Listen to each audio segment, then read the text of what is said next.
Miss হবে না আপনার পছন্দের টিভি শো। দেখুন জি5 অ্যাপে একদম ফ্রি। কয়েকদিন আগে আমরা ভাড়া দিতে পারছিলাম না বলে বাড়িওয়ালা আমাদের তুলতে এসেছিল, মনে আছে তোমার?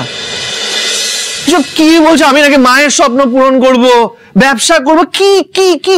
আরে তুই তো বলছিলি সেই বাড়ি ছেড়ে চলে যাবি, তো যেতে পারতিস। তারপর ব্যাপারটা রাজ বাবা ঠিক বুঝে নিত। না মা, বৌদি যেটা করেছে একদম ঠিক করেছে।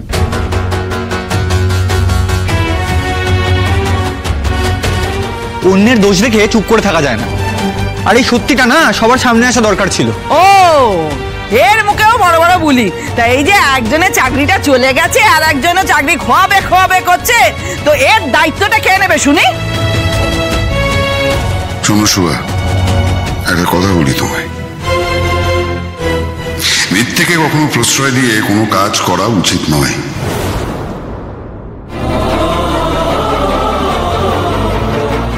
শ্রী আর রাজ যেটা করেছে একদম ঠিক কাজ করেছে। তোমার আর কি, রাজ বাবা চাকরি পাওয়ার পর কত স্বপ্ন দেখেছিলাম,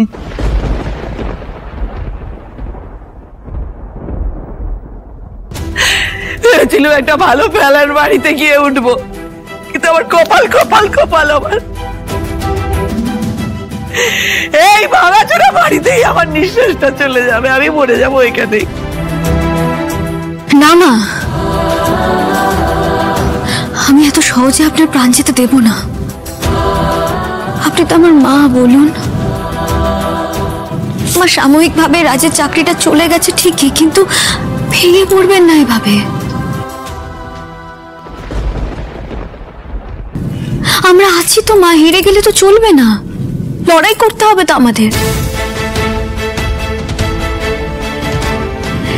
এমন অনেকেরই তো হয় মা, চাকরি চলে যায়। আমি আপনাকে কথা দিচ্ছি মা, দেখবেন আমাদের এই পরিবারটা না আরো বেশি সচ্ছল হয়ে উঠবে। আমরা সত্যের পথে চলে আর সুন্দর করে আমাদের পরিবারটাকে গড়ে তুলবো মা।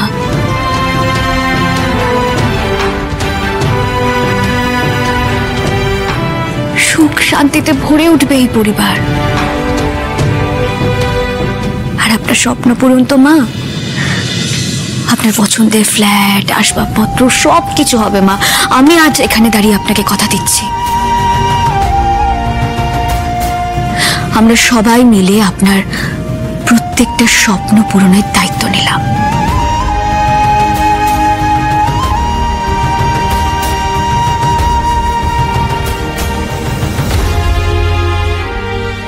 এই বাড়ির বউ হয়ে আপনাকে দেওয়া এই কথা আমি রাখবই মা।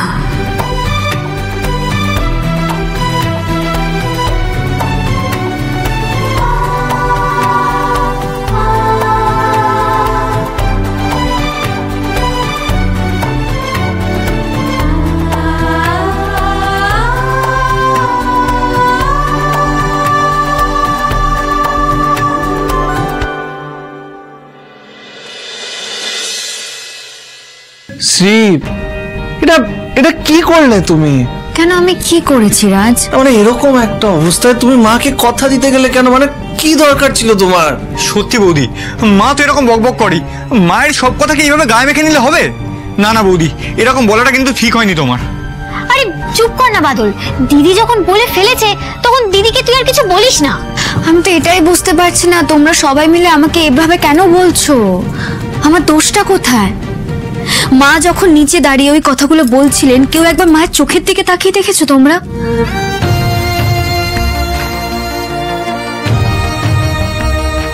কত স্বপ্ন, কত আশা ছিল মায়ের চোখে, সেটা একবারও বোঝার চেষ্টা করেছো তোমরা? এসব না তুমি ভেবে নিয়েছো বৌদি,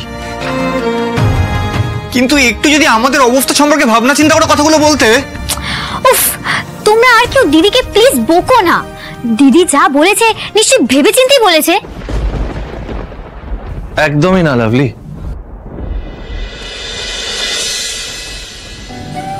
তোমার দিদিকে আমি খুব ভালোভাবেই চিনি। আবেগ না রাজ, আমি দুম করে কিছু বলিনি। আমি যা বলেছি ভেবেচিন্তেই বলেছি। মানে কি ভেবে বলেছো তুমি শ্রী? আমিও তো কিছু বুঝতে পারছি না বৌদি। শ্রী, তুমি নিজেই তো বললে তোমার চাকরিটা থাকবে না, তারপরেও কোন আক্কেলে তোমার এত কনফিডেন্স আসছে সেটা আমি বুঝতে পারছি না। মানে কনফিডেন্স থাকা ভালো, কিন্তু এতটা কনফিডেন্স কোথা থেকে আসলো মানে আমি কিছুই বুঝতে পারছি না। আমার উপরে নয়, আমার তোমার উপরে আছে। হ্যাঁ রাজ, আমার তোমার উপরে সেই কনফিডেন্সটা আছে।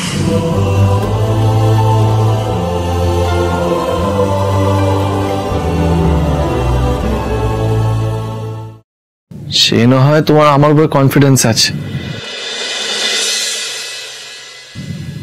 কিন্তু আমার তো এখন আর চাকরি নেই। তাতে কি হয়েছে? আমার তোমার উপরে এতটাই বিশ্বাস আছে রাজ যে আমি জানি আজ থেকে শুধু তুমি মায়ের স্বপ্ন নয়, আমার স্বপ্ন পূরণ করবে। শ্রী, শ্রী তুমি কি বলতে চাইছো একটু পরিষ্কার করে বলবে? তুমি এখন থেকে আর চাকরি করবে না রাজ।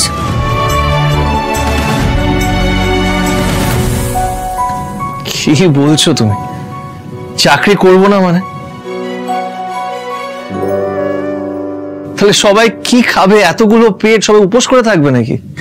এখন থেকে তুমি ব্যবসা করবে।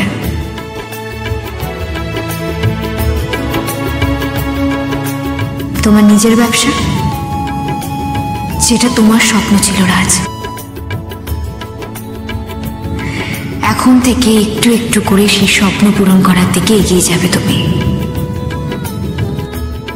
এই কাজটাই তোমার প্রধান কাজ হয়ে উঠবে।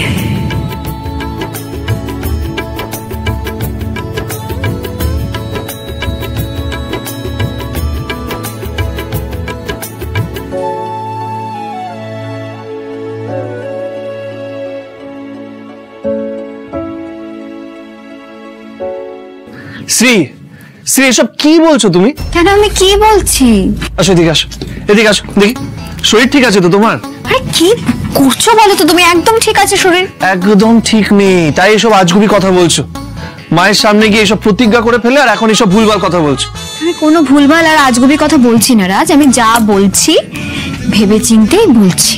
না শ্রী, তুমি ভেবেচিন্তে বলছো না। আচ্ছা, কয়েকদিন আগে আমরা ভাড়া দিতে পারছিলাম না বলে বাড়িওয়ালা আমাদের তুলতে এসেছিল, মনে আছে তোমার?